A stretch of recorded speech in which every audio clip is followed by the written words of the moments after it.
don't know. I think we're all born to move. I know I have never, and I can say never, I have never come up with an amazing idea sitting at my desk. It's never happened.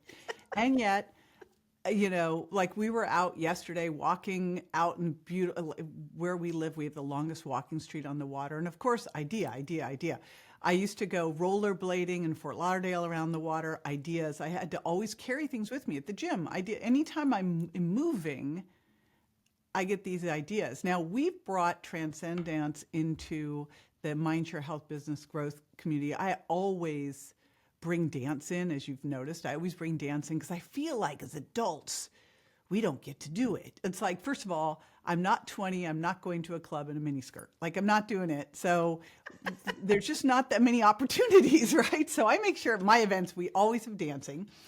And then we brought in transcendence as a way to get people kind of prepped when they were going to do some really big thinking stuff. Now, you watch people, because I remember at first, I'm kind of watching people going, all right, how are these things going to land? Because people are so self-conscious. Now you get to be an adult and all of a sudden you're like, oh, I don't know. I can't. What if someone sees me doing something stupid? So, Yeah. and it strikes me that we build up a lot of just shyness or shame or what around moving in our bodies. So Yeah. how do you get someone to break through that and be able to do this? Because even just standing dancing, you watch people, they have to either have a couple drinks in them, right?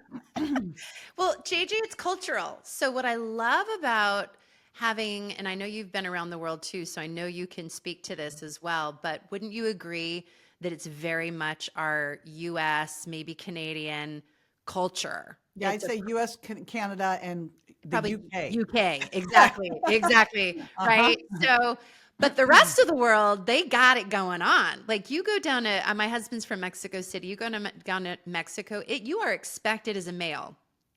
Nobody cares if your moves look at all good. Like it is a cultural expectancy that you are anywhere there's music. Everybody's just moving and nobody's looking at anybody. So part of it is, and same thing in Africa and all these different other cultures all over the world. And I love So that no one was looking. I remember when I lived in Japan for a while, and everyone would go dance at these nightclubs, and they dance to the mirror.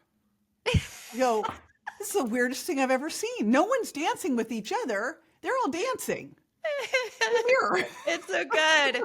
Yeah. So, and if we go back, like literally tribal times, like we would circle around the fire and we would sing and drum and dance. In tribes, they would actually welcome the warriors from war, right? From their battles to drumming and music and dancing and shaking as a way to integrate. Imagine that. I mean, like I could go on and on. So really, it is a cultural thing. And I have learned to be just highly compassionate and sensitive that particularly in this Western culture, not only have we been programmed to sit down, be quiet, stop dreaming, stop wiggling in your chair, like just to like bottle it up, right? And don't make a peep. So, I mean, when I come into these conferences, people are very well trained in our educational system. They're sitting, they're very still. When there's a part of all of us inside that just wants to go, like I just want to make a sound, but we're very well programmed. So to give people this like space where, okay, for 5 to 10 minutes, all the rules get to be broken. Like we get to hoot and holler a little bit. We get to kind of shake our bodies, and it's all about just creating safety. So making sure people realize this is a non-judgment zone. So there is no right or wrong way. This isn't about moving any specific way. This is really just letting off some steam, shaking off the tension that we're holding on in our bodies, and just having a little fun, letting that inner child out to play. Just with those three I call them our agreements. You know what I mean? We're all going to look around and agree that we're going to play full out. That's the first one. Because if I forget that one, oh man, there's always those 3 people right in the front row with their arms crossed and they're like, oh yeah, no, I don't think so. So before I tell them what we're going to do, I've learned the hard way over many, many decades of leading large groups of adults into this, that you got to get agreement. then that everyone's going to play full out, then that this is a safe zone, non-judgment, we're going to play. And then once everybody goes, oh, I could play by those rules and I'm not going to get judged because we've all agreed that we're not judging, where this is a love zone, I can do this. And then it's like, oh my gosh, people come up to me and they're like, I haven't felt that free and that amazing and that like unlocked and unleashed in a really, really long time. I want more of that. What can I do to have more of that? Yeah, and you did this with a group of mainly doctors. So as I'm getting ready to do this, I'm like, this is going to be interesting. Let's see what happens here. And they loved it. Loved it. And I looked around, I go, everybody is completely in this one to win it. They are in it. So how do you have someone like, because in the moment, I mean, we were just being guided and you felt completely connected, but someone at home who goes, okay, I would love to do this. How are they able to get into that deeper connection? Yeah.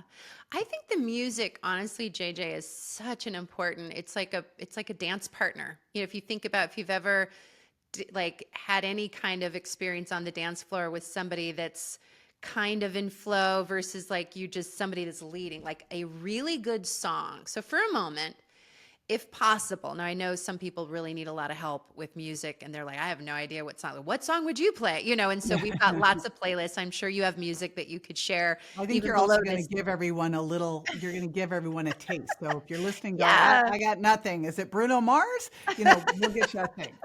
Well, if you think about high school, so one way you could do this is you can look up either Google or ChatGPT or whatever you use as a search, Google your year you graduated high school or whatever you call it, because I know not everybody calls it high school depending on where you are in the world, right? But that year you graduated, from your primary, years of study, what were the top 10 songs that decade?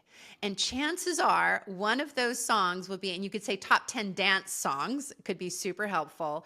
And one of those songs will ignite some sort of joy in you. That could just be one way to go about it. Then you play that song and you listen. If you need to close the blinds, close your door, or like close the bathroom and like lock the door and just close your eyes and let yourself loose, then you start there and just tell yourself, I'm just going to move even for 2 or 3 minutes and I'm just going to let whatever comes out come out, and just experiment with it is part of how you begin.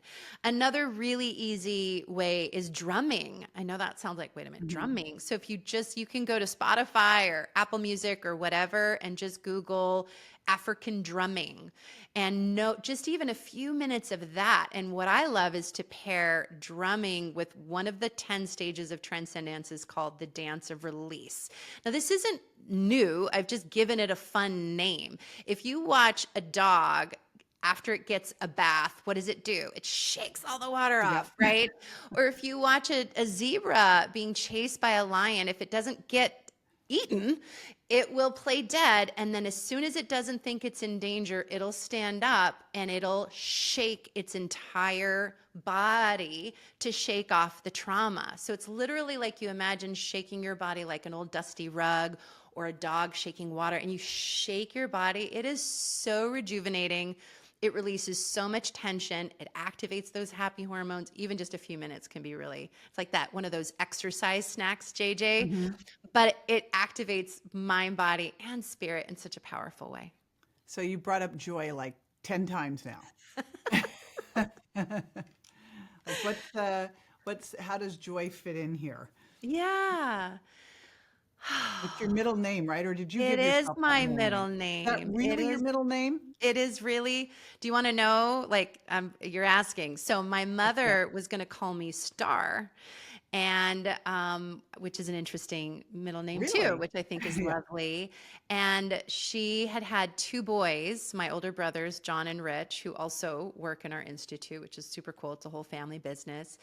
But she just had this emotional and spiritual connection with me long before she got pregnant with me. She says John would have been Jennifer, Rich would have been Jennifer. I And was she supposed went to be Jennifer, by the way. Were you? Oh, I Mhm. love that. Yeah. I love that. Yeah. So anyhow, when I was finally born, she says she was filled with so much joy that she changed, like when she went to write my middle name down on the birth certificate from what it was originally going to be to Joy. So Wow. And it's followed you all yeah, these years. it It's has. like It it was has. a premonition of what was to come.